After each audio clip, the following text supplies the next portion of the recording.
kicked out of home. He wandered aimlessly through the desert until he found a church in the middle of nowhere. The dawn was cold when Dylan was pushed out of the small house on the outskirts of Bakersfield. His stepfather was drunk again, shouting words that still echoed in the boy's ears as he walked barefoot along the dirt road. "I don't want to see your face here anymore, you wretched kid. Your mother had to choose between you or me, and she's made her choice." The words still hurt more than his feet bruised by loose stones on the ground. Dylan clutched his grandmother's rosary against his chest, the only item he managed to grab during the hurried expulsion. The green jacket was torn on the right sleeve, and the red t-shirt underneath barely warmed his skinny 11-year-old body. There was nowhere to go. The neighbors pretended not to see when the arguments got too loud, and the few relatives he knew lived far away, in towns he didn't even know how to reach. The boy cried during the first hours of walking, but the tears dried up as the sun rose and the heat increased. The region was arid, with few residents scattered for miles around. Dylan passed 3 houses during the morning, but didn't have the courage to knock on any door. What would he say? That he was kicked out by his drunk stepfather? That his mother chose the man over her own son? The sun was strong when he spotted something different on the horizon. A small, dark building stood out against the cloudless blue sky. As he approached, Dylan realized it was a stone church, simple and old.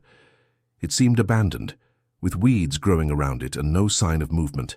His legs were shaking with exhaustion and thirst when he finally reached the heavy wooden door. He tried to push it, but it was locked. He circled the building looking for another entrance and found a slightly open window at the back. It was small, but he managed to squeeze through. The interior was dark and smelled of old wax and dampness. Some wooden benches were lined up before a simple altar, where a saint's image caught the faint light coming through the cracks. Dylan hid behind the last bench and fell asleep from exhaustion. He woke to the sound of slow footsteps echoing on the stone floor. His heart raced. Someone was there. An elderly man, with completely white hair and a worn black cassock, was walking toward the altar carrying a small watering can for the wilted flowers. The priest didn't seem to have noticed his presence. Dylan remained still, watching the clergyman's careful movements. The man must have been over 60, was thin, and moved slowly, as if each step was deliberate. There was something different about him, a quietness that went beyond religious peace. It was when the priest turned, and his eyes met the boy's. Dylan expected shouting, expulsion, maybe even a scolding about trespassing. But the man just looked at him with a surprised expression, then concerned without making a sound. They stared at each other for long seconds. Dylan noticed the priest's eyes were kind, tired, as if they had already seen much suffering. The boy tried to explain himself, the words tumbling out. "Sorry, Father, I didn't mean to trespass. It's just that I have nowhere to stay and—" The clergyman raised one hand, making a gesture for him to calm down. Then he pointed to his own throat and shook his head negatively. Dylan understood. The priest couldn't speak. The man walked to a small table beside the altar and picked up a paper and pen. He wrote something and showed it to the boy. "What's your name?" "Dylan," replied the boy, still wary. The priest wrote again. "How long since you've eaten?" The question made Dylan's stomach growl loudly, reminding him of the hunger he'd been trying to ignore since the day before. He lowered his eyes, embarrassed. "Since yesterday morning." The clergyman nodded and gestured for Dylan to follow him. They left the church through a side door that led to a small house attached to the building. It was simple, with only the essentials: a tiny kitchen, a table, 2 chairs, and a bookshelf full of books. The priest prepared a butter sandwich and a glass of cold water. Dylan ate slowly, savoring every bite. It had been a long time since he had tasted real food. At home, when there was food, his stepfather always complained that the boy ate too much, spent too much. As he ate, Dylan watched the priest. The man had deep wrinkles around his eyes, calloused hands like someone who works hard, and a calm way of moving. There was a peace in him that Dylan had never seen in any adult. When he finished eating, the priest wrote another question. "Where did you come from?" Dylan hesitated. Telling the truth meant admitting that he had been rejected, kicked out, considered a nuisance. But there was something in that man's gaze that made him want to be honest. "Bakersfield. My stepfather threw me out of the house early this morning. The priest wrote, "And your mother?" She chose to stay with him. The words came out more painful than Dylan expected. Seeing his own rejection written on paper somehow made it all more real, more definitive. The religious man was thoughtful for a few minutes, then wrote, "You can stay here today to rest. Tomorrow we'll talk about what to do." "You're not going to turn me over to the authorities?" asked Dylan, suspicious. The priest shook his head and smiled for the first time. It was a sad smile, as if he understood exactly what the boy was feeling. Dear listener, if you're enjoying the story, please take a moment to like and especially subscribe to the channel. It helps us a lot who are just starting out. Now, continuing. The priest showed Dylan a small room at the back of the house, where there was a simple mattress and a clean blanket. It was small, but cozy. The boy hadn't slept in a real bed for weeks, since at home he always stayed on the living room couch. Before sleeping, Dylan examined his grandmother's rosary more closely. The beads were simple, made of dark wood, but to him they had immense value. Mrs. Dorothy had died 2 years earlier, and she was the only person who had truly shown love for him. When she passed away, his stepfather became even more aggressive, as if his mother-in-law's presence was the last restraint he had. The next morning, Dylan woke up to the smell of coffee and toast. The priest was already in the kitchen preparing a simple but hearty breakfast. The boy sat at the table and ate in silence, still processing that he had found a place where no one yelled at him or complained about his presence. After breakfast, the priest took paper and pen again. "Do you know how to work?" "I know how to do several things," replied Dylan, perking up. "I know how to clean, organize, help in the kitchen. Mrs. Dorothy, my grandmother, taught me." The religious man wrote, "It's not charity. If you stay, you'll have to help take care of the church. It's too much work for one man alone." Dylan felt a glimmer of hope for the first time in months. Someone was offering real work, treating him as useful instead of a burden. "I accept. I can start right now." The priest smiled and took Dylan to see the entire church. The place was bigger than it seemed from the outside, with several rooms that needed cleaning and organizing. There was a sacristy full of dusty old objects, a small archive with books and papers, and even a bell that hadn't rung in years. "How long have you been taking care of this alone?" asked Dylan. The priest wrote, 23 years. "And you never had any helpers?" The man hesitated before writing, "People don't stay here very long, it's too isolated." Dylan understood there was more than the priest was saying, but didn't press. Everyone had a right to their own secrets. The first days were for adjustment. Dylan cleaned every corner of the church with dedication, organized the sacristy items by size and function, and even managed to make the bell ring again after discovering the rope was just tangled. The priest watched him work with growing approval.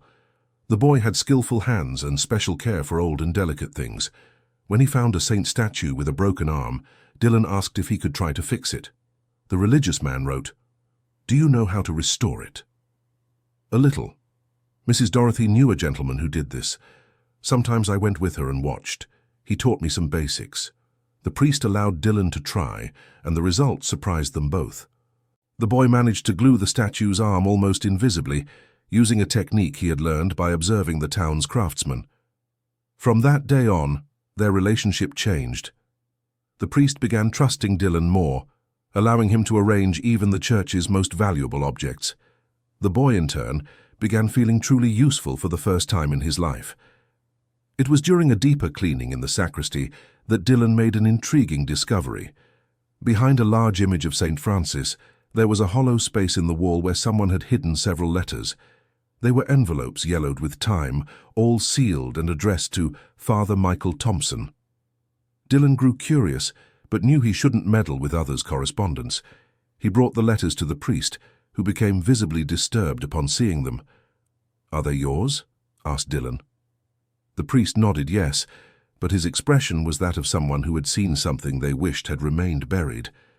"Don't you want to open them?" The religious man took one of the letters and examined the envelope. Dylan could see it was dated 15 years ago and had the name Sarah Thompson as the sender. The priest glanced at the other letters quickly. All were from the same person, sent at different times over the years. Father Michael wrote, "Some things from the past should stay in the past." But Dylan noticed he kept the letters instead of throwing them away. There was something in those messages that the priest couldn't simply discard, even after so long without opening them. That night, Dylan couldn't sleep thinking about the letters. He had seen the priest's expression when he recognized them. It wasn't just surprise, but a mix of pain and longing that the boy knew well.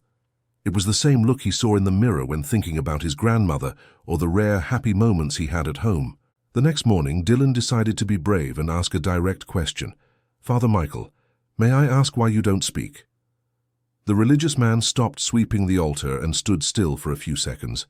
Dylan thought he had crossed a line, but then the priest went to the table and began writing a longer response than usual. 10 years ago, something happened that made me lose my voice. The doctors said it's not physical, but emotional. Since then, I prefer silence. But could you speak again if you wanted to? Perhaps, but some wounds are too deep. Dylan understood he shouldn't press further, but now he knew the priest carried some great pain. This made him feel even closer to the man. Both had been hurt by people who should have protected them. The days turned into weeks, and Dylan grew accustomed to the church routine. He woke up early, helped the priest with morning tasks, studied using some books he found in the library, worked during the afternoon, and conversed with Father Michael through notes during meals. The boy discovered the religious man was very intelligent and educated. In the notes he explained history, geography, and even math when Dylan showed curiosity. It was better than any school the boy had attended. One afternoon, while Dylan was restoring an old crucifix, he heard the sound of an engine approaching. Few cars passed by that road, and they usually didn't stop. He peeked through the window and saw a white pickup truck parking in front of the church. A woman got out of the vehicle. She was elegant, middle-aged, wearing business attire inappropriate for that rural setting. She looked around with a determined expression and walked straight to the church entrance. Dylan felt a tightness in his chest. Unfamiliar adults always meant trouble for him. He ran to where the priest was reading in the room and made desperate gestures pointing toward the door. Father Michael understood immediately that someone was arriving. He signaled for Dylan to hide in the small room and went to greet the visitor. The woman entered the church without ceremony and went straight to the point. "Father Michael, I'm Jessica Martinez, a social worker. I'm investigating reports about a missing child in the area." Dylan shrank further into his hiding spot. Social worker? That meant someone had notified the authorities about his disappearance. Probably not his mother. She didn't care enough. Maybe some nosy neighbor. The priest just nodded, not revealing whether he could speak or not. "We received information that an 11-year-old boy was seen walking alone in this direction a few weeks ago," continued Jessica. "Dark hair, thin, possibly carrying a religious object. Have you seen anyone like that?" Father Michael shook his head no, but Dylan noticed his hands were trembling slightly. "May I take a look around the church?" asked Jessica. "It's standard procedure." The priest hesitated, but then nodded. Yes. Jessica began walking through the aisles, checking every corner. Dylan shrank even smaller as she approached the small room where he was hiding. "How long has it been since you've had visitors, Father?" The religious man picked up a pen and paper that he always carried in his pocket and wrote, "I rarely get visitors. People avoid isolated places." "I see. And you live here alone?" "Yes. For over 20 years. Jessica examined the response carefully, looking for signs of lying. She seemed experienced in detecting when someone was hiding something. "Father, if you're sheltering this child, I need you to know you're not in trouble. We just want to ensure the boy's safety." Father Michael wrote, "If I saw a child in danger, I would certainly do what's right." The response was skillful, neither a lie nor a confession. Jessica seemed to notice this. "I'll leave my card," she said, handing a paper to the priest. "If you have any information, please contact me. This child could be in danger." After Jessica left, Dylan came out of hiding with his heart still racing. Father Michael was standing before the altar, staring intently at the card she had left. "Are you going to turn me in?" asked Dylan, trying to control the tremor in his voice. The priest looked at him for a long moment, then wrote, "What do you want me to do?" The question took Dylan by surprise. No adult had ever asked him what he wanted. They always decided for him as if his wishes didn't matter. "I want to stay here," said Dylan, the words coming out more firmly than he expected. "For the first time in my life, I feel truly at home." Father Michael wrote, "And if she comes back, we'll deal with that when it happens, but please don't turn me in. Not now." The religious man put the card in his pocket and nodded. In that moment, Dylan knew he had found someone who truly cared about him. But Jessica's visit had planted a seed of worry. Dylan knew she would return, and next time she might bring more people. He needed to prepare for that possibility. That night, while Father Michael was sleeping, Dylan decided to read one of the letters they had found. He knew it was wrong, but curiosity was stronger than guilt. He carefully opened the oldest envelope. The letter was handwritten in feminine script, dated 15 years ago.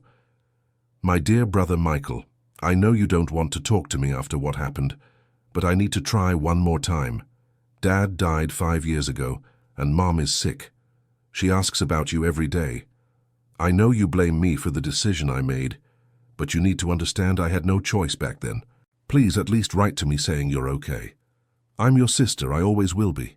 With love, Sarah." Dylan felt his heart race. Father Michael had a sister who had been trying to reach him for years, and he never responded. There was a whole family missing him, and the priest lived isolated out of pride or hurt. The boy read 2 more letters, all with the same tone of plea and love, all ignored. In the most recent one, from just 2 years ago, Sarah mentioned she had a daughter who would love to meet her uncle, and that she had divorced the husband who caused the family rift. Dylan put the letters back in their place but couldn't sleep. There was a family looking for the priest, just as maybe there were people looking for him. The difference was that Dylan knew nobody really missed him. They just wanted to fulfill legal obligations. The next morning, Dylan watched Father Michael with different eyes. The man seemed lonelier, sadder. How many times had he thought about answering those letters? How many times had he regretted keeping his distance from his family? "Father Michael," said Dylan during breakfast, "do you have family?" The religious man stopped eating and looked at the boy with a cautious expression. "I found the letters last night," admitted Dylan. "I'm sorry, I know it was wrong, but I was worried after that woman's visit." Father Michael remained still for several seconds, then wrote, "You read them." "Only the first 3. Your sister seems to miss you a lot." The priest wrote a long response. "Some wounds are too deep to heal. Sarah made a choice many years ago that destroyed our family. I prefer to keep my distance.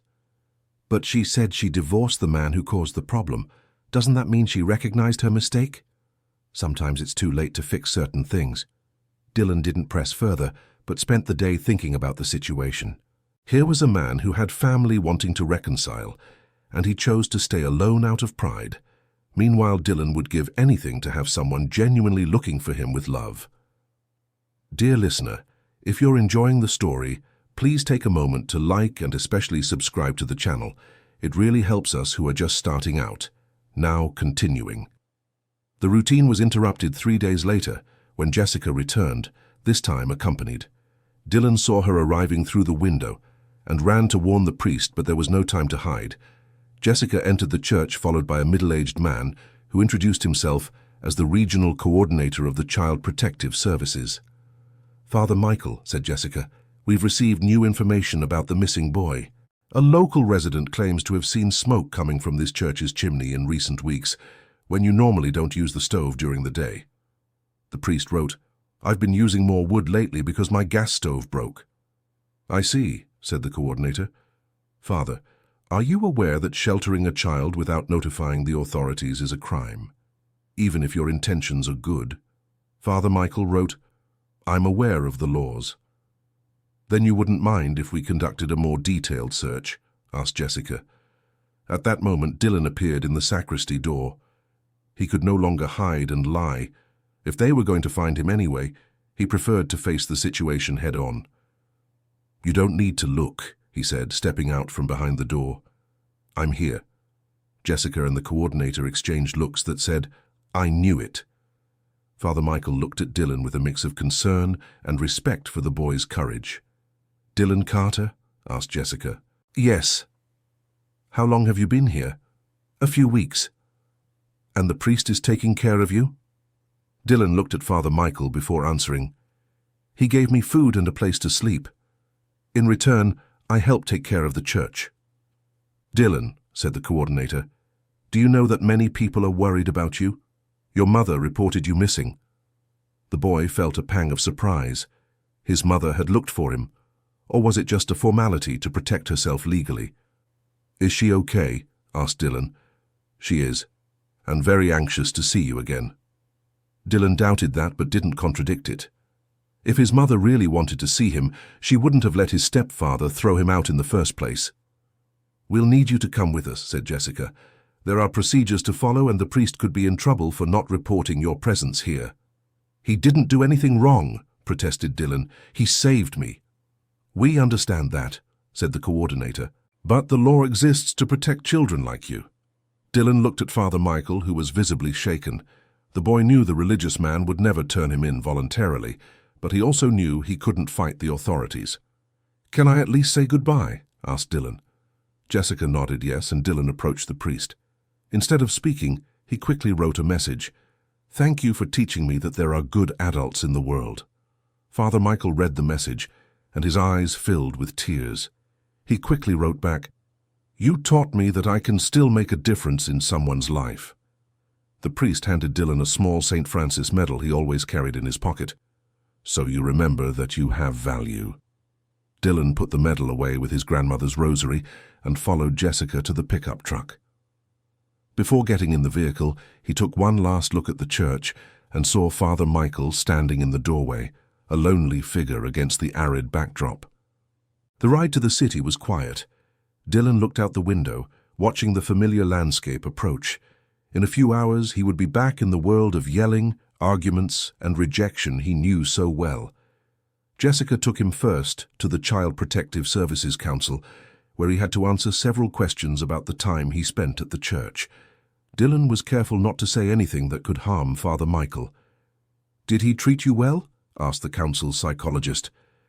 Better than any adult ever has, Dylan answered sincerely. Did he harm you in any way? No. He taught me things, gave me real work, made me feel useful. Why didn't you want to go back home before? Dylan hesitated. How to explain that home wasn't a home, but just a place where he wasn't welcome? I'm not wanted there, he said finally. At the church, I was. The psychologist wrote everything down, and Dylan got the impression she understood more than she let on. After hours of questions and paperwork, the moment Dylan feared finally arrived, the reunion with his mother. Mrs. Linda arrived accompanied by his stepfather, who maintained a serious and forcedly concerned expression. His mother ran to Dylan and hugged him, but the boy felt it was more of a show for the authorities than genuine love. My son, I was so worried, she said, with tears that seemed sincere. Dylan didn't return the hug with the same intensity. He was happy to see that his mother seemed well, but he knew nothing had really changed. Where have you been all this time? She asked. With a priest? In a church? A priest? The stepfather spoke up for the first time, and Dylan noticed he avoided looking directly into his eyes. What kind of priest? A good priest, Dylan replied, with a firmness in his voice that surprised everyone. The psychologist was conducting a family meeting, trying to understand the household dynamics and what had led Dylan to run away. The boy was honest about the argument that resulted in him being kicked out, but he omitted the more serious details about his stepfather's behavior. That was a misunderstanding, said the stepfather. I was very nervous that day, with problems at work. It was never my intention for the boy to leave home. Dylan looked at him with disbelief. The man was blatantly lying, rewriting history to play the victim. Dylan, said the psychologist, how do you feel about returning home?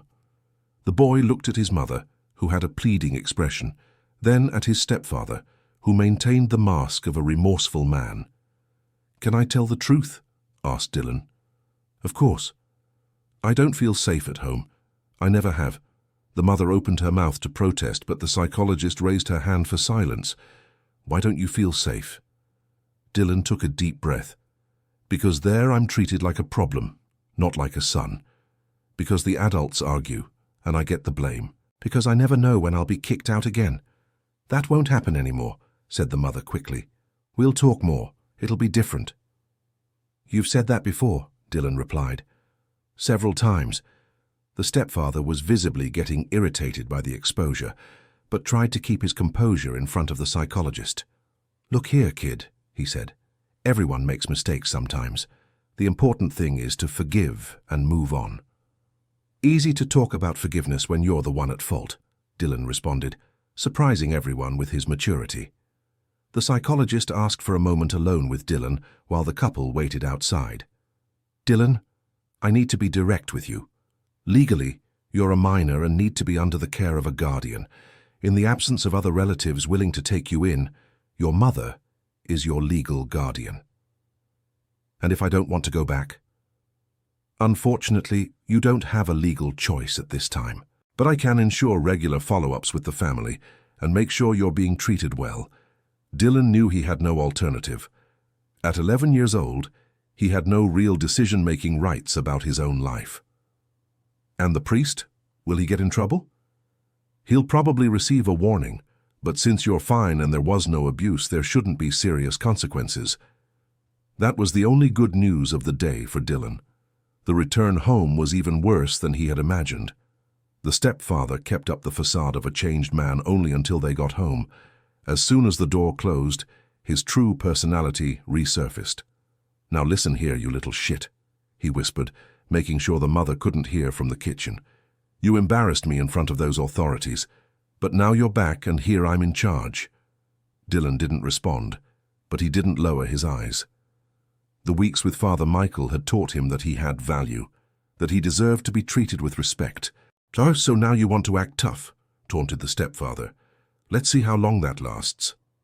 That night, Dylan lay on the sofa that had become his bed again and missed the clean little bed at the church. More than that, he missed the peace, the gentle silence, the work that had meaning. He held on to the St. Francis medal the priest had given him and made a decision. No matter how long it took, he would find a way to return to where he truly belonged. At the church, Father Michael couldn't sleep either. Dylan's absence was palpable in every corner of the place. The silence, which had once been his constant companion, now felt oppressive. He picked up one of Sarah's letters and, for the first time in 15 years, seriously considered opening it. Dylan was right. There were people who missed him, who wanted to make amends. Maybe it was time to stop punishing himself for the past. But he still didn't have the courage. Some wounds were just too deep. The priest walked to the altar and knelt before the image of St. Francis. For the first time in 10 years he tried to speak. Saint Francis." His voice came out hoarse, almost unrecognizable. Protect that boy." They were the first words he had spoken since the accident that had traumatized him, and they were for Dylan. The following days were difficult for both of them. Dylan tried to readjust to the routine of school and home, but everything seemed grey after the experience in the church. His classmates noticed he was different, more mature, more self-assured, but also sadder. At home, the stepfather gradually returned to his old habits. The arguments started again, the shouts echoed through the thin walls, and Dylan became the favorite target when things went wrong. The difference was that now he no longer felt guilty. Father Michael had shown him that he had worth, that he deserved love and respect. When his stepfather yelled at him, Dylan kept his head up and no longer internalized the insults. This naturally irritated the man even more. "Where do you think you are, boy?" he shouted one morning, after Dylan refused to lower his eyes during an unfair scolding. "That priest has turned your head, is that it?" "He taught me that I have value," Dylan replied calmly. "Value? You're just another mouth to feed, another expense, a worry I didn't ask for. What value is that?" "The value every person has just for existing." The stepfather was so furious with the mature response that he raised his hand to hit Dylan. But something in the boy's steady gaze made him hesitate. He wasn't the same submissive boy as before. His mother witnessed the scene and for the first time intervened. "Leave the boy alone, Dennis." "What did you say?" "You heard me.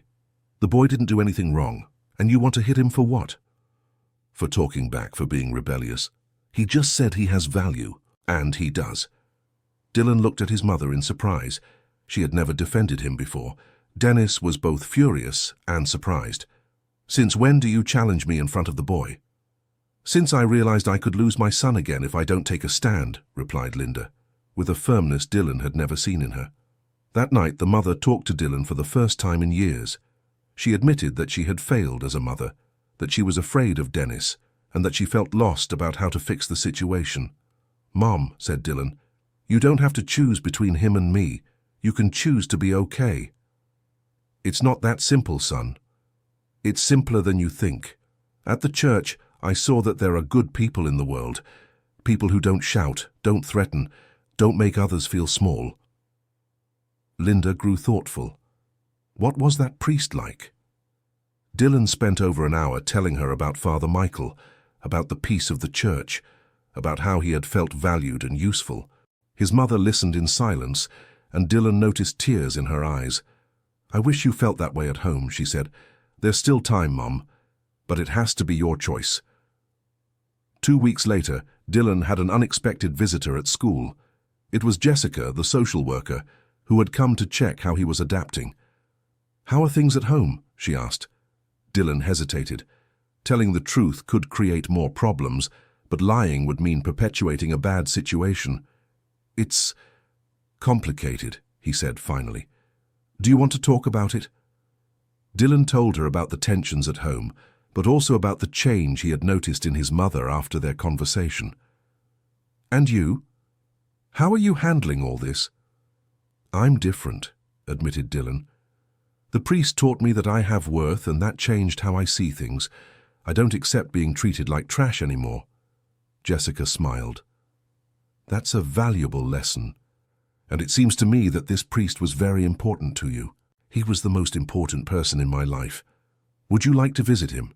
Dylan's eyes widened. "Can I?" "With supervision and your mother's permission, yes. In fact, I think it would be good for you to stay in touch with someone who had such a positive impact." That afternoon, Dylan talked to his mother about the possibility of visiting Father Michael. To his surprise, she agreed immediately.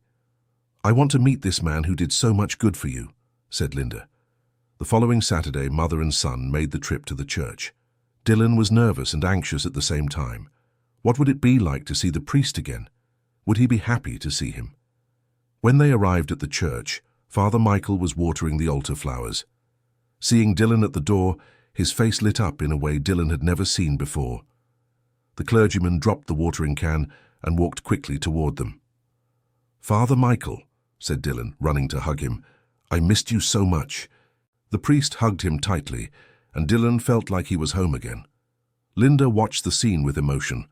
The mutual affection between the priest and her son was obvious. Father Michael took paper and a pen and wrote, "How are you?" "Better now," replied Dylan. "Father, this is my mother, Linda."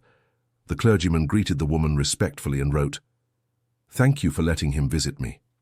"Thank you," said Linda, "for what you did for my son."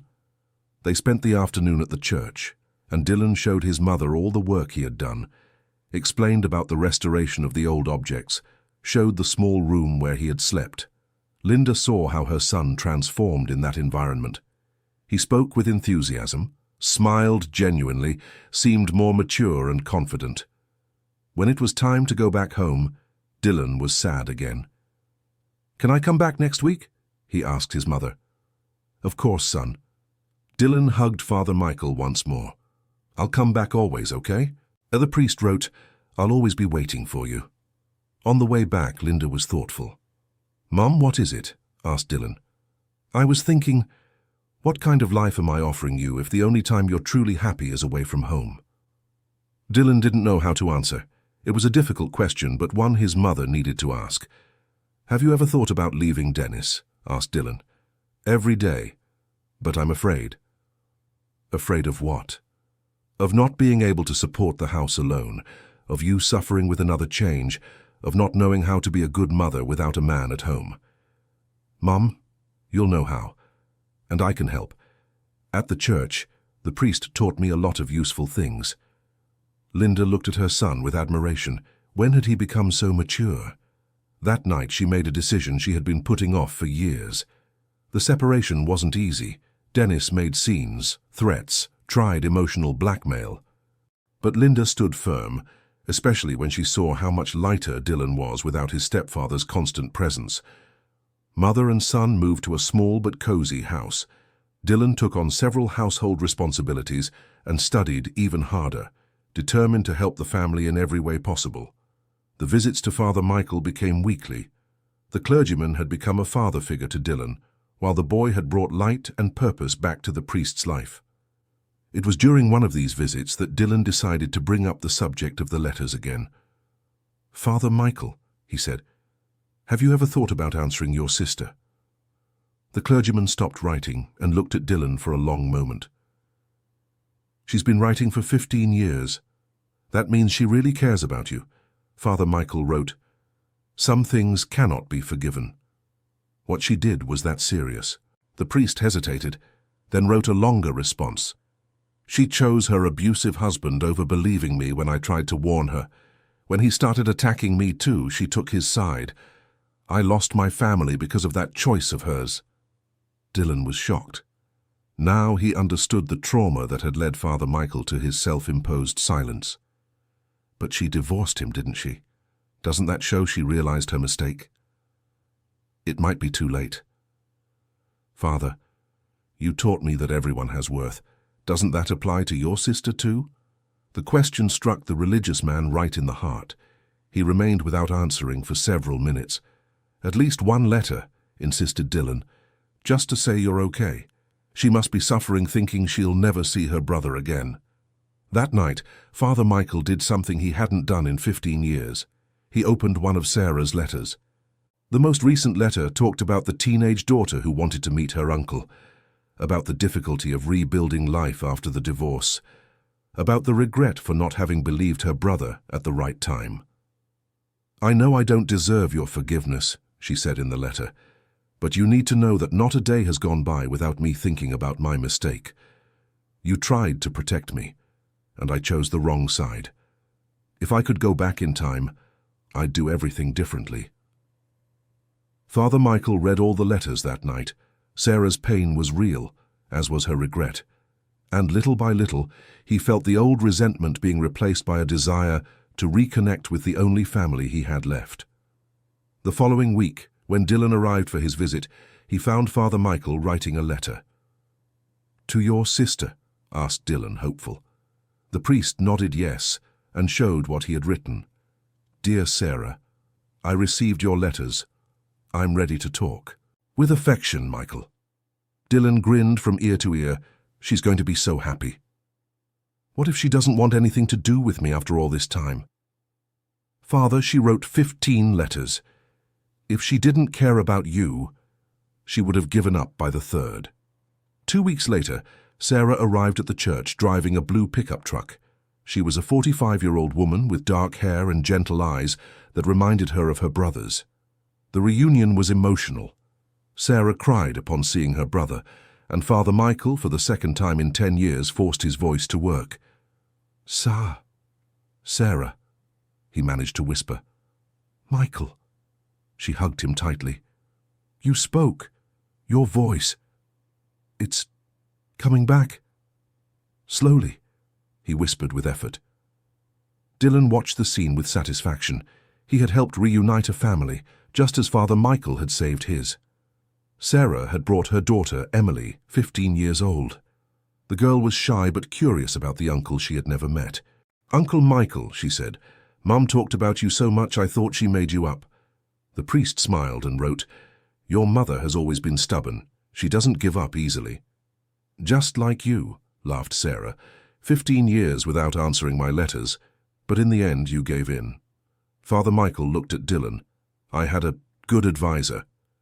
The family spent the whole day at the church, talking, getting to know each other again, healing old wounds. Dylan felt part of it all, as if he were another member of the family that was reuniting. When it was time to say goodbye, Sarah made a proposal. Michael, how about you come live near us? I bought a house with a little room that would be perfect for you. And the church? He whispered. The church can have a new priest. You've taken care of it for over 20 years. Don't you think you deserve a retirement? Father Michael looked around the place that had been his home for so long, then looked at Dylan. And Dylan? What? Asked the boy. If I go, will you come together? Dylan's eyes widened. What do you mean? Sarah understood immediately. If your mother agrees, you can live with us. I have space, and it seems like you and my brother have a special connection. Dylan's heart raced. Was it possible? Could he really live with Father Michael and have the family he'd always dreamed of? I need to talk to my mother, he said, trying to control his anxiety. That night, Dylan could barely sleep. How would he present this proposal to his mother? Would she accept being separated from him after having just found him again? The next day, he talked to Linda about Sarah's offer. Live with them? Asked his mother, clearly shaken. Mom, it's the chance to have a real family, to study at a better school, to... And what about me? She interrupted. Stay here alone? Dylan felt a pang of guilt. You could come too. I'm sure they'd accept you. Linda became thoughtful. Son, are you sure this is what you want? I am. For the first time in my life, I'm sure about something. Then let's talk to them. The meeting took place at the church with everyone involved present. Sarah explained the proposal in detail. Dylan would live with them, study at a private school, help Father Michael with his speech therapy, and be treated as a son. And what about me? Asked Linda. You could come too, said Sarah. I have a small business and need help. I can offer you a job and housing. Why would you do this for us? Asked Linda, suspicious. Because Dylan saved my family, Sarah replied simply. He convinced my brother to forgive me. We're grateful to him. And because he is special, whispered Father Michael, he gave me back hope. Linda looked at her son and saw the happiness in his eyes. How could she deny him this opportunity? All right, she said. But with one condition. What? Asked Sarah. I want to help take care of the father too. He's done so much for my son that I want to repay him.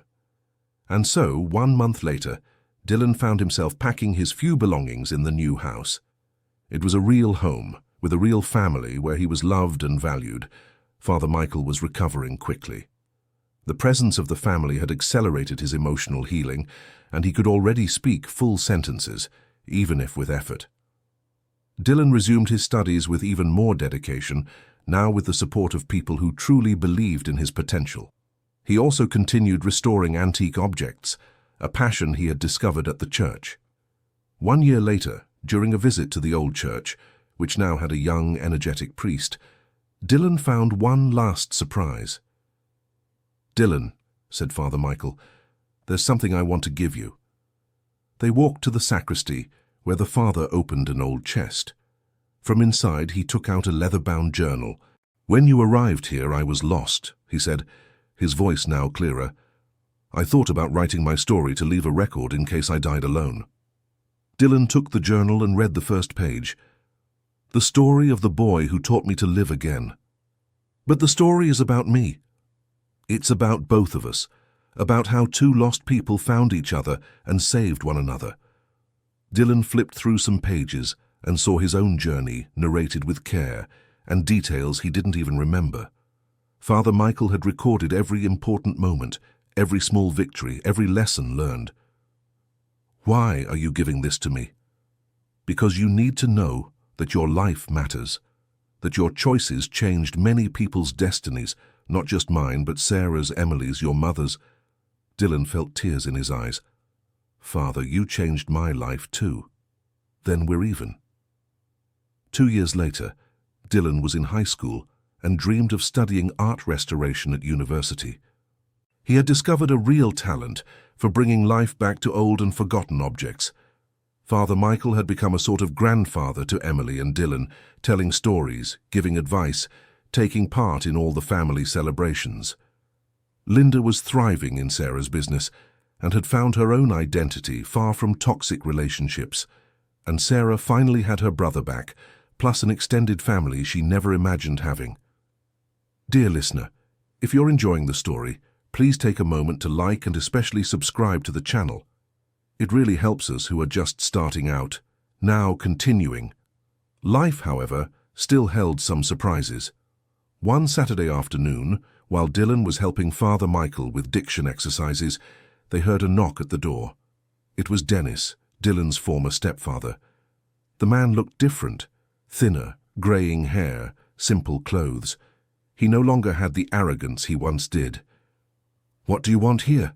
asked Linda, who had also answered the door. "I wanted to talk to Dylan," said Dennis, avoiding looking directly at her. "I have nothing to say to you," replied Dylan, positioning himself beside Father Michael. "Just 5 minutes, please." Father Michael touched Dylan's arm. "Hear what he has to say. You're strong enough now." Against his will, Dylan agreed. They sat on the porch with Father Michael and Linda nearby. "I've been attending an Alcoholics Anonymous group for a year," began Dennis. "Part of the treatment is to ask forgiveness from the people we've hurt." Dylan didn't respond, just listened. "I know I was terrible to you. I know I kicked you out of the house, treated you like a burden, made you feel like trash." "And why did you do that?" asked Dylan calmly. Dennis took a deep breath. "Because I was jealous. Jealous of how much your mother loved you, how smart you were, how you had potential I never had." "Jealous? I was never truly loved by anyone. When I saw your mother loving you so much, even though I was her husband, I felt threatened. I thought if I made you leave, she would give me all her attention." Dylan processed the words. "And did it work?" "No. She became even more distant. And I lost both of you. What do you want from me now?" "Forgiveness. I know I don't deserve it, but I need to try." Dylan looked at Father Michael, who gave him an encouraging nod. "Dennis," said Dylan, "what you did to me was very serious. You destroyed my self-esteem, made me feel rejected, kicked me out of the house in the middle of the night." "I know. And I regret it every day. But you know what's funny? If you hadn't kicked me out, I never would have found Father Michael. I never would have discovered that I have worth, never would have found a real family." Dennis looked surprised. "So, do you forgive me?" Dylan thought carefully. "I forgive you for my own good, not for yours. Holding a grudge would only hurt me more. But forgiving doesn't mean forgetting, and it doesn't mean you can come back into our lives. I understand. If you've really changed, I'm happy for you. But I want you to stay away from us. We're doing well now, and we don't want to take any risks." Dennis nodded. "Thank you for listening to me." "One last thing," said Dylan. "My mother deserves an apology too." Dennis approached Linda. "Linda, forgive me for being a terrible husband and for mistreating your son." "I forgive you," she said simply, "but Dylan is right. We want you to keep your distance. I'll respect that." After Dennis left, the family gathered in the living room. "How do you feel?" asked Father Michael to Dylan. "Free," replied the boy. "It's strange, but I feel freer now that I've forgiven him than when I was angry with him." "Forgiveness frees the one who forgives," said the priest wisely. "It was brave of you," said Sarah. "Many adults wouldn't be able to do what you did." Dylan smiled. "I learned from the best," he said, looking at Father Michael. The following years brought growth and happiness to the whole family. Dylan graduated high school as the top student in his class and earned a full scholarship to study art restoration at a renowned university. His graduation was a special moment. Father Michael, now speaking normally, gave an emotional speech. "Dylan came into my life as a lost and frightened boy, but he didn't need to be saved. He came to save us. He taught me about forgiveness, about family, about second chances. Today I see this young man graduated, and I know the world will be better with him in it." Dylan cried during the speech. He looked at the audience and saw his family. Father Michael, Sarah, Emily, Linda, all there for love, all there by choice. During the graduation party, Emily, now older too, pulled Dylan aside. "Cousin, can I ask you a question?" "Of course." "Have you ever regretted coming to live with us?" Dylan smiled. "Never, not for a second. Even missing your previous life?" "Emily, I didn't have a previous life. I had survival. Here, I learned to really live." "What if Dennis came back wanting to be a father again?" "I already have a father," said Dylan, looking at Father Michael. "Maybe not biological, but in heart. And family isn't about blood, it's about choice." Emily smiled. "That's good, because we chose you too." Graduation day ended with the whole family gathered at the old church, which they visited regularly. The young priest who had taken Father Michael's place always welcomed them warmly. Dylan held his grandmother's rosary, which he still always carried, and looked around. That was where it had all begun. A desperate boy finding a lonely man. Two wounded hearts healing each other. "Thank you, Grandma," he whispered, "for teaching me to have faith, even when everything seemed lost." Father Michael approached. "What are you thinking about? About how strange life is? If I hadn't been thrown out of home, if I hadn't walked through the desert, if I hadn't found this church—" "There's no if," said the priest. "There's what happened, and what happened was perfect, even though it was painful at first. Do you believe in destiny? I believe in love, and I believe love always finds a way to bring the right people together at the right time." Dylan looked around the church one more time, memorizing every detail. Tomorrow would begin a new phase of life at university, but he would always carry with him the lessons learned there. He had learned that family wasn't just about blood, but about mutual choice. He had learned that forgiveness frees the one who forgives more than the one who is forgiven. He had learned that every person has value, regardless of circumstances. More importantly, he had learned that even in the darkest moments when walking alone through the desert, there's always a church on the horizon, a place of shelter, of peace, of new beginnings. Years later, when Dylan was already a respected restorer and had his own family, he always told this story to his children.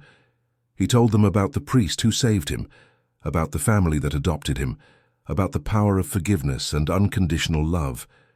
And every time he passed by an isolated church on the road, he stopped to give thanks, because he knew that it was there, in the middle of nowhere, that his true life began. The small stone church was still there, resisting time and the arid climate.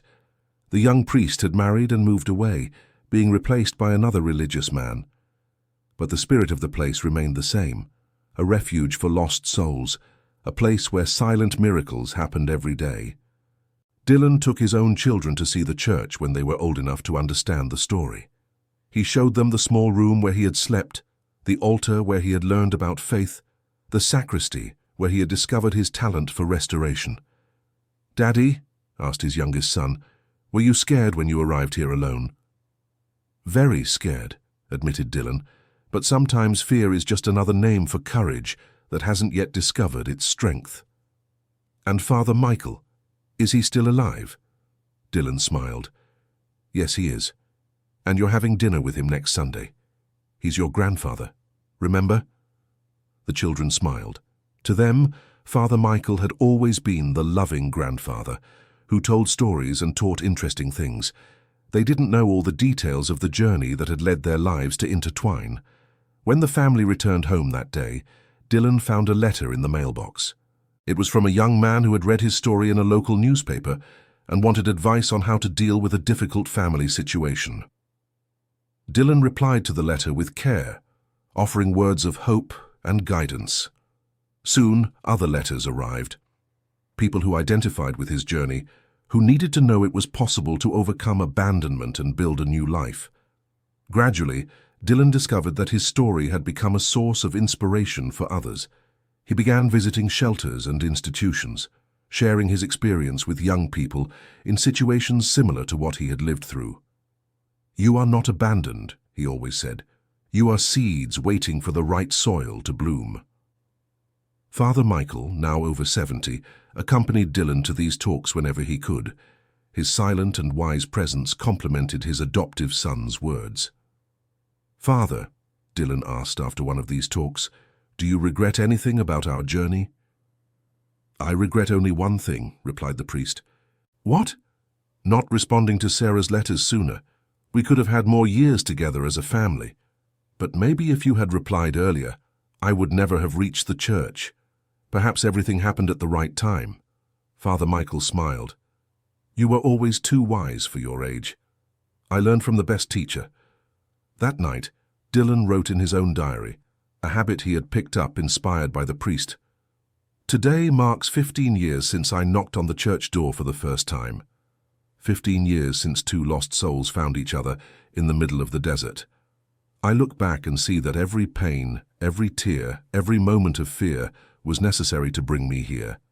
If I could go back in time, I wouldn't change a thing, not even my stepfather's rejection, because it led me to true love.